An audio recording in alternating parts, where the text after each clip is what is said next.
Thank you, Madam Deputy Speaker, and thank you also to the previous Maiden speakers of Macclesfield and Great Yarmouth, who gave us very different views of their constituencies but were linked by their love for them. I'm standing here today to represent the people of Witney constituency, and I'm incredibly grateful for them for electing me to represent them, and I will do my best for them.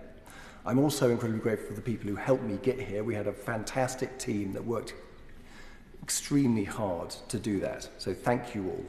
And I'm also extremely grateful for my very large family up there. I love you all too.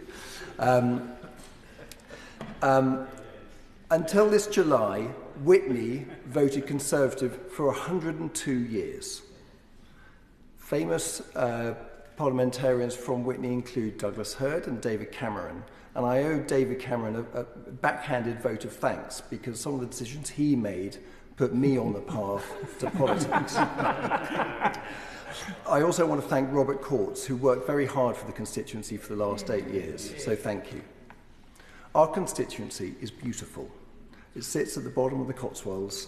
It's full of market towns like Farringdon, Burford and Witney that did well off the wool trade, and they did more than trade it. They spun it, they wove it, and it made it into beautiful blankets which were famous throughout Europe since the Middle Ages. Then the dastardly duvet came along, and that was the end of it. But at its best, Witney innovated, and we've got a lot of Methodist roots in town, and they shared technology, and they cared about welfare, and they cared about social justice. And if there's one theme that's kept going today throughout the constituency, are those cares. So there are so many community groups that work so hard, and it's one of the wonderful things about being an MP and being a candidate is you get to see so much of them firsthand. And whether it's the food banks and the larders and the fridges, the sports teams, the day centres, the councils, the churches, you name it, it goes on and on and on. And that network of volunteers is what makes it tick. And they are particularly stretched now because our public services are so underfunded and so stretched. Witney is just 10 miles west of Oxford, and that makes it, for many, one of the reasons that makes it so wonderful to live, work and play there. And that cuts both ways. So we have got enormous pressure from housing. So many people have grown up there but cannot afford to live there anymore, and that is brutal. And then adding to that is transport, where we in our wisdom tore up the railway 50 years ago, and we are stuck on the A40, which now takes more than an hour most days to get between just those 10 miles between Witney and Oxford. And that then doubles down into health.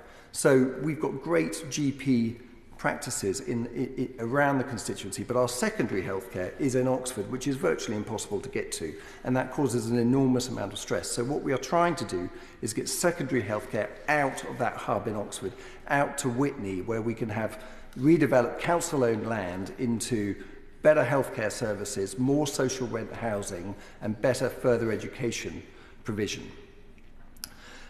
For the last 4 years, I've worked on the project to rebuild the railway linking Carterton, Witney, Ensham with Oxford.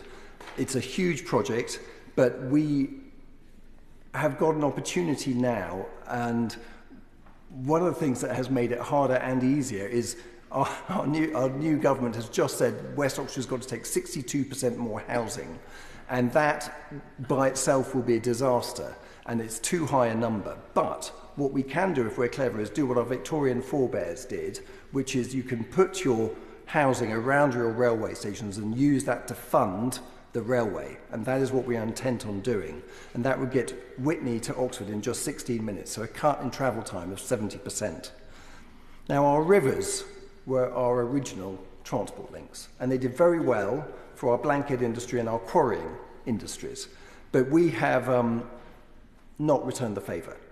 So they are full of sewage, but we are very lucky to have one of the best advocacy groups in the country, WASP, otherwise known as Windrush Against Sewage Pollution, that have done a fabulous job of turning the light on Thames Water and really recognising how dire the situation is. And to give a measure of that, so Thames Water now has got £18 billion of debt, and it's got £1 billion of cash flow.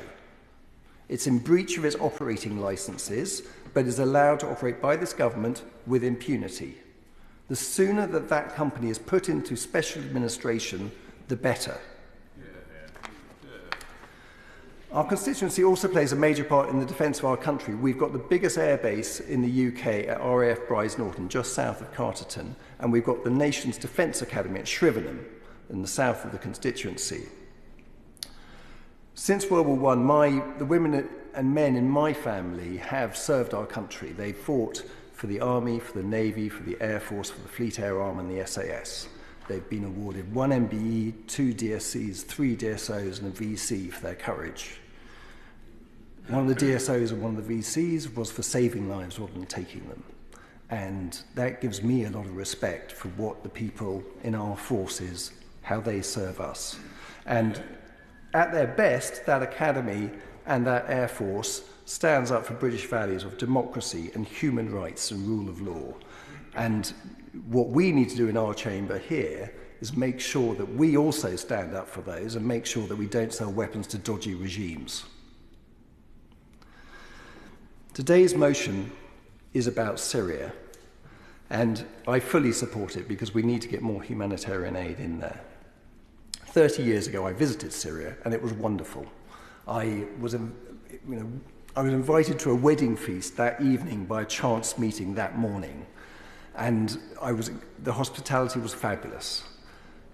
9 years ago, a 2-year-old Syrian boy was washed up dead on a British beach. And this country's grief was enormous. There was a nationwide outpouring.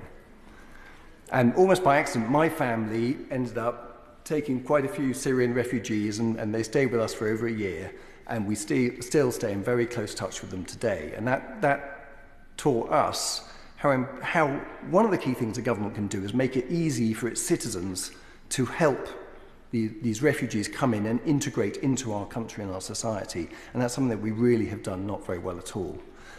The other thing that it really brought home to me is when a government fails its citizens, it can go very, very badly wrong. And I think in our country we are complacent about how unlikely things can, things won't happen, that won't go wrong. And another trigger that brought me into politics was Brexit. And I started a business when I was 25. I built it over 24 years with colleagues. It ended up being a global business, 9 offices around the world, 7 in Asia, 100 people. And that was through thick and thin, and by hanging in there and trusting people to get things done. But then when Brexit hit, and then beyond that, we were taking out of the single market and the customs union, my experience of business was like, holy cow, this is really bad news. This is disastrous for our economy. It's not going to sink us overnight because we've got a lot of things going for us, but it is a slow puncture. And you see that today in our flat GDP figures, you see it today in our flat investment figures, and you see it in our chronically underfunded public services. Now, I blame our past government for that, but I also look across the benches, and I'm shocked because what I see now is a new government defending those disastrous Tory policies of being outside the single market and being outside the customs union, and that is going to, I hear that we're pro-growth, but I'm like, how does that add up? I mean, it doesn't make any sense. So I really hope, and I say this, in a spirit of kind of constructiveness, that we find a way to get out of that hole pretty quickly, because we owe it to our country to do so. So please, I'd love your help on that. Yeah. The people of the Witney constituency put me here, and they put me here to listen, and they put me here to learn, and anybody who's new in this chamber knows there's an enormous amount to learn. They put me here to speak up for them, but they also put me here to do things. And I've still got to figure out how to get things done here.